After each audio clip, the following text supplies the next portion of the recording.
जय हिंद दोस्तों, और आपका स्वागत है प्रीतम एकेडमी परिवार में। और मैं हूं पंकज कुमार।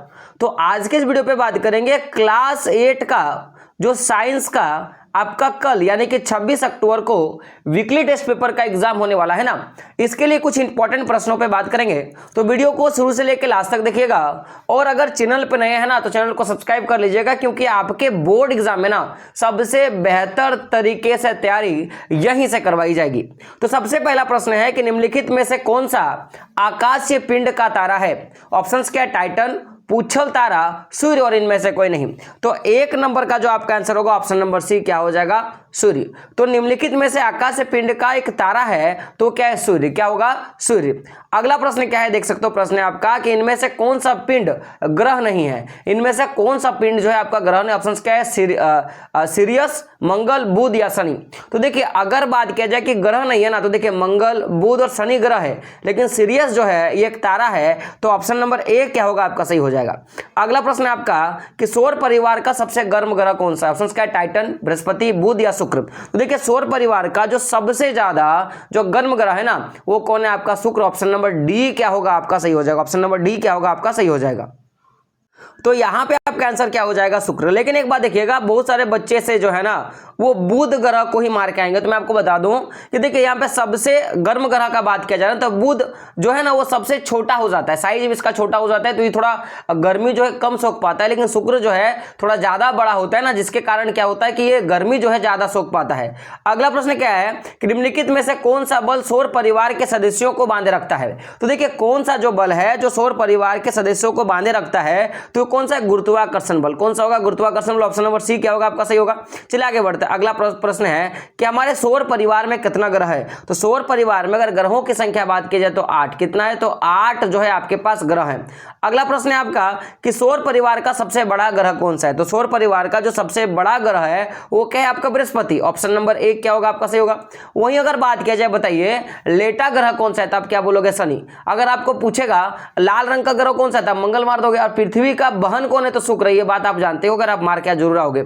अगला प्रश्न है कि सौर परिवार का सबसे छोटा ग्रह कौन सा है? ऑप्शंस क्या? शुक्र, बुध, शनि और इनमें से कोई नहीं। तो 7 का आंसर क्या होगा? ऑप्शन नंबर बी क्या हो जाएगा? बुध। बुध जो है वो सौर परिवार का सबसे छोटा ग्रह है। और सबसे बड़ा ग्रह कौन सा है? तो अभी हम लोगों ने बात किया था बृहस्पति होता है। अगला प्रश्न, सौर परिवार का सबसे चमकीला ग्रह कौन सा है? तो अगर मैं चमकीला ग्रह का बात करूं ना तो क्या होगा? ऑप्शन नंबर आपका क्या हो जाएगा? सी, यानी कि शुक्र जो होगा वो सबसे चमकीला ग्रह है। अगला प्रश्न क्या है, देख सकते हो 9 नंबर का प्रश्न है कि सूर्य से सबसे ऊपरी सतह का तापमान कितना होता है? तो सूर्य का जो सबसे ऊपर का जो तापमान होता है ना वो जो सतह होता है उसका तापमान कितना? तो 6000 डिग्री सेंटीग्रेड होता है। सोच के देख लो, 6000 डिग्री सेंटीग्रेड का जो होता है सूर्य का जो सबसे जो पहला ग्रह है जिसे कोरोना कहा गया है ना, तो उसका जो है टेम्परेचर होता है। अगला प्रश्न है कि सूर्य का सबसे निकटतम ग्रह कौन सा है? तो सूर्य का जो सबसे निकटतम ग्रह वो कौन सा है? बुध। क्या है आपका? बुध। चलिए आगे बात करते हैं। अगला प्रश्न 11 नंबर का कि कौन सा ग्रह जिसका कोई उपग्रह नहीं है? ऐसा कौन सा ग्रह है जिसका कोई भी उपग्रह नहीं है? तो बुध का जो है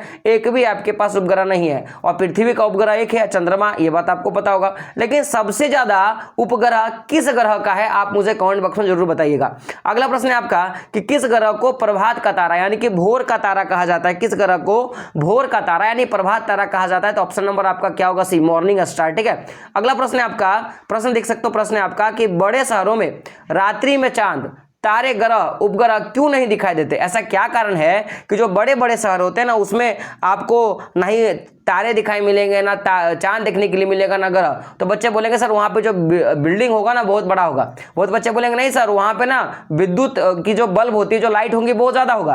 तो देखिए ऐसा क्या है, ऑप्शंस क्या है कि उन्हें कोई भी नहीं दिखता, वो अंधेरा, वो क्या है? अंधा है। तो ऐसा बात नहीं। अगला क्या है कि बड़ों शहरों में विद्युत सज्जा में छिप जाते हैं। तो ये भी लिखा हुआ है कि वहां पे बहुत ज्यादा लाइट है, माने बल्ब होते हैं रात को, इसलिए छिप जाता है। अगला ऑप्शन क्या है आपका कि धूल धुएं से भरे आसमान में कहीं खो जाते हैं। और अगला आपका इनमें से कोई नहीं। देखिए सही आंसर क्या होगा कि आप शहरों में बहुत ज्यादा आपको क्या मिलेगा कि पर्यावरण जो है आपका प्रदूषित मिलेगा। तो वहां पे धूल, धुआं और कुछ कोहरा, ये सब ज्यादा चीजें आपको दिखने के लिए मिलेगा, जिसके कारण तारे हो या जो भी आपके रात की जो निकलने वाले जो आसमान में चीजें होती हैं वो आपको क्या होते हैं? छुप जाते हैं। अगला प्रश्न है आपका कि सबसे दूर ग्रह कौन सा है? सबसे दूर वाला ग्रह कौन सा है? तो क्या होगा? नेपच्यून। क्या होगा? नेपच्यून। अब बच्चे बोलेंगे सर प्लूटो, तो प्लूटो को ग्रहों की श्रेणी में रखा ही नहीं है। ठीक है, ये बात याद रखिएगा। अगला प्रश्न है आपका पृथ्वी का एक उपग्रह कौन सा है? तो पृथ्वी का एकमात्र उपग्रह, उसका नाम क्या है? चंदा मामा यानी कि चंद्रमा आपका आंसर होगा। अगला प्रश्न है पृथ्वी के सबसे निकट वाला ग्रह कौन सा है? तो पृथ्वी से सबसे निकट वाला ग्रह क्या हो जाएगा? आपका शुक्र। इसलिए पृथ्वी का बहन कौन है? आपका शुक्र। ये भी बात याद रखिएगा। अगला प्रश्न है आपका कि पृथ्वी के निकट का तारा कौन सा है? पृथ्वी के निकट का तारा कौन? देखिए यहाँ पे बोला गया पृथ्वी का निकट का तारा कौन सा? ऑप्शन क्या है? मंगल, सूर्य और क्या है? समष्टित और ध्रुव तारा।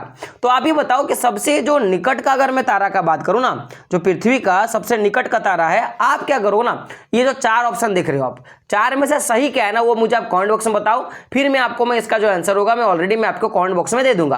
अगला प्रश्न है आपका कि सूर्य के बाद हमारे निकट तारे से पृथ्वी की दूरी कितना है? तो जो सूर्य के बाद अगर बात की जाए, देखो सबसे निकट हमारा सूर्य है और उसके बाद अगर कोई निकट का तारा है ना, तो उस निकट तारे से पृथ्वी जो है वो कितना दूरी पे है? तो ऑप्शन नंबर क्या होगा आपका? डी क्या हो जाएगा? 4.22 प्रकाश वर्ष। 4.22 प्रकाश वर्ष, ऑप्शन नंबर डी क्या होगा? सही होगा। चलिए मैं इसका आंसर आपको दे दूं। मैंने क्या बोला कि पृथ्वी के निकटतम तारा कौन सा है? तो यहां पर ऑप्शन क्या है? सूर्य के बाद हमारे निकटतम तारे की पृथ्वी की दूरी बताना है, यानी कि सबसे सामने तो सूर्य है तारा में से, और उसके बाद जो सबसे सामने है उसका डिस्टेंस कितना है? तो 4.22 प्रकाश वर्ष। ये बात याद रखिएगा।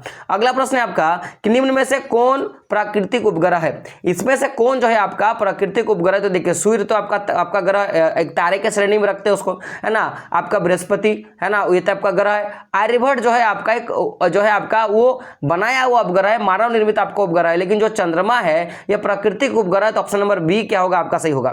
चलिए अगला प्रश्न बात करेंगे। प्रश्न है आपका खगोलीय पिंड की दूरी को किससे मापी जाती है? जो खगोलीय पिंड की दूरी होगा वो किससे मापा जाएगा? तो प्रकाश वर्ष से। किससे? प्रकाश वर्ष। ऑप्शन नंबर ए क्या होगा? आपका सही होगा। बच्चे जो ना किलोमीटर मारेंगे वो गलत होगा। प्रकाश वर्ष जो है दूरी का मात्रक, ये बात याद रखिएगा।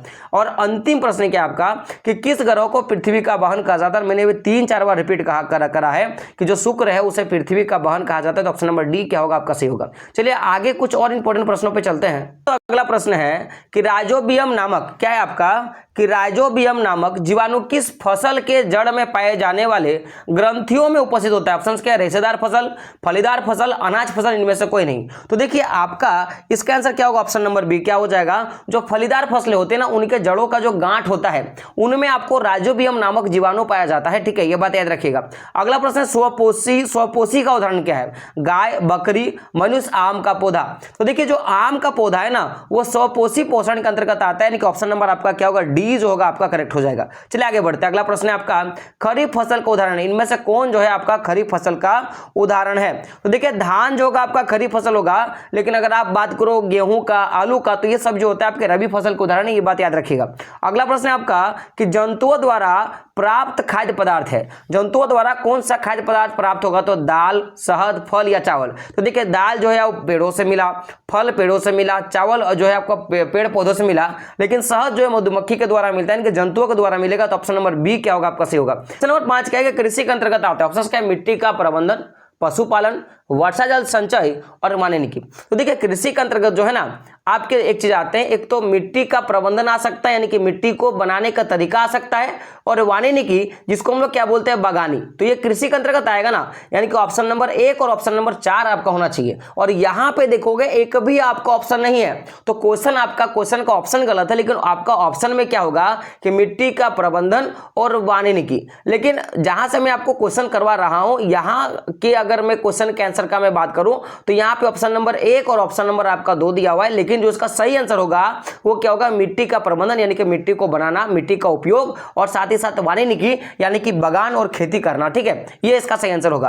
का प्रश्न क्या है आपका कि बागवानी का संबंध होता है तो फलों के उत्पादन से, पशुओं के प्रजनन से, मिट्टी के अध्ययन से, फलों एवं फसलों के उत्पादन से। तो 6 नंबर का आंसर क्या होगा? Option number D. तो फलों और फसलों के उत्पादन से जो है बागवानी का संबंध होता है, जिसको हम लोग वानिकी बोलते हैं, याद रखिएगा चीज। अगला प्रश्न है आपका जुताई से संबंधित इनमें से कौन सा कथन गलत है? ऑप्शन क्या है? मिट्टी ढीली होती है, मिट्टी को ऑक्सीजन प्राप्त होता है ना, मिट्टी कड़ी हो जाती है, पौधों की जड़ों को मिट्टी के अंदर जाना आसान हो जाता है। देखिए यहाँ पे गलत का बात क्या है? तो अगर आप मिट्टी में अगर आप जुताई करते हो, देखो मिट्टी तो ढीली होगा, उसमें ऑक्सीजन की मात्रा भी मिल जाएगा, और पौधों की जड़ें जो है खेती करने से आसानी से जड़ जो है मिट्टी के अंदर चला जाता है। लेकिन जुताई करने से मिट्टी कड़ा नहीं होता, ये बात आपका गलत है, तो ऑप्शन नंबर सी क्या होगा आपका सही हो जाएगा। अगला प्रश्न है आपका, भूसे से अनाज के दानों को अलग करना कहलाता है। जो भूसे से अगर अनाज के जो दाने अगर उसको अलग करेंगे उसको क्या बोलेंगे, उसको बोलेंगे थ्रेसिंग। क्या बोलेंगे आपका थ्रेसिंग। ऑप्शन नंबर ए क्या होगा आपका सही हो जाएगा। चलिए अगला बात करते हैं। अगला प्रश्न क्या है कि पौधों तथा जंतुओं के अवशिष्टों के अपघटन के पश्चात प्राप्त पदार्थ को क्या बोलेंगे। अगर पौधा जंतु को अगर कहीं पे छोड़ दिया जाए, मरा हुआ है और उसको छोड़ दिया जाए विघटित होने के लिए, सड़ने के लिए छोड़ दिया जाए, तो उससे जो भी प्राप्त होगा उसे क्या बोलेंगे, तो उसको उर्वरक, खाद, खरपतवारनाशी या एनपीके, उसको क्या बोलते हैं हम लोग, खाद बोलेंगे। क्या बोलेंगे, एक प्रकार का वो क्या होगा, खाद हो जाएगा। तो ऑप्शन नंबर बी क्या होगा आपका सही होगा। 10 नंबर का प्रश्न क्या आप देख सकते हो कि फसल खराब करने वाले कीटों के नियंत्रण का जैविक तरीका कौन सा है। अगर आप लोग बात किया जाए कि जिसमें हम लोग क्या करेंगे, किसी प्रकार का कोई रासायनिक उर्वरक का उपयोग नहीं करेंगे, हम लोग क्या करेंगे, जैविक तरीके से जो फसलों को खराब करने वाले जो कीड़े हैं उसको हटाना, तो क्या करेंगे, ऑप्शन क्या, रसायनों का छिड़काव करेंगे। ऑप्शन नंबर 1 क्या है, रसायनों का छिड़काव। ऑप्शन नंबर 2 क्या है कि अन्य जीवों का प्रयोग करेंगे जो इन कीटों को खाते हैं, डीडीटी का छिड़काव करेंगे और खरपतवारनाशी डालेंगे। देखिए आप डीडीटी का बात करो या खरपतवारनाशी का बात करो, ये रासायनिक जो है आपका एक तरीका है, लेकिन हम लोग ऐसा कर सकते हैं ना कि जो कीड़े हमको नष्ट कर रहे हैं उनके अपोजिट एक ऐसा कीड़ा डाल दे जो क्या करेंगे, उन कीड़ों को खा जाएंगे, तो ये एक प्रकार का जैविक उपाय होगा। तो ऑप्शन नंबर आपका क्या होगा, बी जो होगा, ऑप्शन नंबर बी आपका क्या होगा सही हो जाएगा। अगला प्रश्न है आपका 11 नंबर का कि फसल कटाई के साथ साथ दोनी भी करने के लिए आप किस मशीन का प्रयोग करोगे, है ना। तो फसल कटाई के साथ साथ दोनी करने के लिए आप किसका उपयोग करोगे, तो 11 का आंसर क्या होगा, ऑप्शन नंबर डी क्या होगा, कंबाइंड। क्या होगा, जो है आपका कंबाइन का उपयोग करेंगे, जिससे हम लोग क्या करेंगे कि आप कटाई भी करेंगे, उसको दोनी भी हम लोग कर सकते हैं। अगला 12 नंबर का प्रश्न है आपका कि खरपतवार हटाने हेतु आप इनमें से किस रसायन का प्रयोग करेंगे। अगर मुझे खरपतवार हटाना है तो मैं एनपीके का करूंगा कि एमसीपीए करूंगा कि यूरिया डालूंगा कि जैविक खाद का उपयोग करूंगा। तो 12 का आंसर क्या होगा, ऑप्शन नंबर बी क्या करेंगे, एमसीपीए का हम लोग उपयोग करेंगे। तो ऑप्शन नंबर बी क्या होगा आपका सही हो जाएगा। अगला 13 नंबर का कि इनमें से कौन मिट्टी की उर्वरता कायम रखने का तरीका नहीं है। ऑप्शन क्या, फसल चक्रण, बहुफसल पद्धति, भूमि को प्रति छोड़ना और हल चलाना। तो देखिए इनमें से कौन सा तरीका नहीं है आपको पूछा रहा है, तो 13 का आंसर क्या होगा, ऑप्शन नंबर सी। तो भूमि को प्रति छोड़ना यानी कि उस पर खेती ही नहीं करेंगे, यह तरीका सबसे गलत है। बाकी सारे तरीके से जो हम लोग फसल को जो है उर्वरक उसका कायम रख सकते हैं। 14 नंबर का प्रश्न है आपका कि कीटनाशी रसायनों के उपयोग का फायदा है, फसल उत्पादन में वृद्धि होता है, वन्य जीवों का पर प्रभाव होता है, कीटनाशी रासायनिक का मिट्टी में रिसाव होता है, देर से प्रभाव होता है। तो अगर कीटनाशी का हम लोग प्रयोग करेंगे तो उससे क्या फायदा होगा, तो फसल उत्पादन में आपको वृद्धि देखने के लिए मिलेगा। लेकिन अगर ये सारी चीज बात किया जाए, वन्य जीवों पर प्रभाव, कीटनाशक रासायन का मिट्टी में रिसाव, देर से प्रभाव, तो ये सारी चीजें जो होते हैं ना, ये इसका क्या है कि ये आपका उपयोग नहीं है, ये आपकी क्या बताता है, हानि बताता है। लेकिन उपयोग क्या है कि फसल के उत्पादन में आपको क्या दिखेगा, वृद्धि आपको देखने के लिए मिलेगा। और अंतिम प्रश्न क्या है आपका कि वायुमंडल नाइट्रोजन का नाइट्रेट में बदलने की प्रक्रिया क्या है। तो देखिए फलीदार फसल, थ्रेसिंग, नाइट्रोजन स्थिरीकरण और जो है आपका बीडिंग। तो क्या होगा, नाइट्रोजन स्थिरीकरण जो है वो वायुमंडल में नाइट्रोजन का नाइट्रेट में बदलने की प्रक्रिया है। तो आप देखोगे ना, कुल मिला के देखा जाए तो हम लोगों ने 21 और साथ में 15 प्रश्न किया, जो आपके साइंस के प्रश्नों का सबसे इंपॉर्टेंट प्रश्न, जहां से आपके प्रश्न पूछे जाएंगे। और इससे पहले हम लोगों ने एक वीडियो और ले लिया है, तो वो भी आप देख लेना, ताकि आपके एग्जाम में ये सारे प्रश्न पूछे जा सकते हैं। तो मिलते हैं अगले एक वीडियो में दोस्तों, तब तक के लिए जय हिंद, जय भारत और आपका दिन शुभ हो।